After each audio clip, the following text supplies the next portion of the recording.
Historias del más allá. La maldición del doctor. En lo profundo de la Ciudad de México, en la zona de bosques de las Lomas, existió un sanatorio que, aunque hoy está casi olvidado, guarda una historia espeluznante que pocos se atreven a contar. Este hospital, que operó en los años 50 y 60, era un refugio para enfermos mentales y personas con padecimientos crónicos. Sin embargo, lo que lo hacía realmente aterrador no era la condición de los pacientes, sino los oscuros experimentos que allí se realizaban. Cuenta la leyenda que el sanatorio estaba dirigido por un médico de origen europeo, el doctor Alejandro, quien había huido de la Segunda Guerra Mundial y se instaló en México con credenciales impecables. Sin embargo, con el tiempo comenzaron a surgir rumores de que sus métodos no eran convencionales.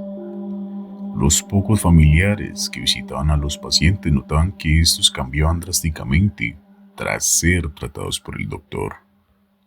Algunos, que antes eran agresivos, se volvían inexplicablemente dóciles, como si hubieran perdido su esencia. Otros desaparecían sin dejar rastro. Y cuando sus familias pedían respuestas, el hospital simplemente les decía que habían sido trasladados a otra institución.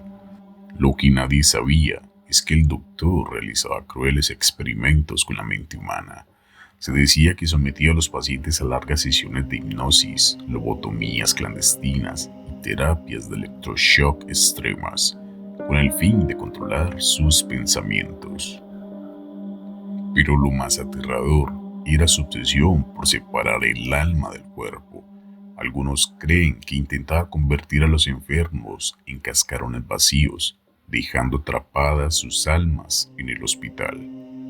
Las enfermeras del sanatorio comenzaron a notar cosas extrañas, pacientes que hablaban con voces que no eran suyas, sombras que se movían en las habitaciones vacías y susurros en los pasillos cuando el edificio estaba en completo silencio.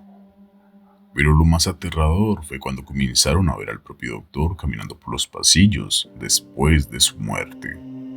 En 1967, el sanatorio sufrió un misterioso incendio que consumió gran parte del edificio. La versión oficial decía que fue un accidente con el cableado eléctrico, pero los testigos afirmaban haber visto una figura en llamas deambulando por el hospital antes de que todo comenzara. Algunos aseguraban que era el alma de uno de los pacientes que había regresado para vengarse del doctor. Cuando los rescatistas entraron a las ruinas del sanatorio, encontraron algo aterrador. El cadáver del doctor Alejandro estaba completamente intacto, sin quemaduras, pero con una expresión de terror indescriptible en su rostro.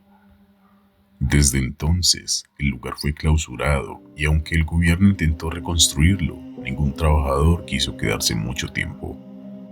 Los pocos que se atrevieron a entrar decían que sentían un frío intenso, escuchaban gritos lejanos y lo más inquietante, veían la silueta de un hombre con una bata blanca observándolo desde las ventanas rotas.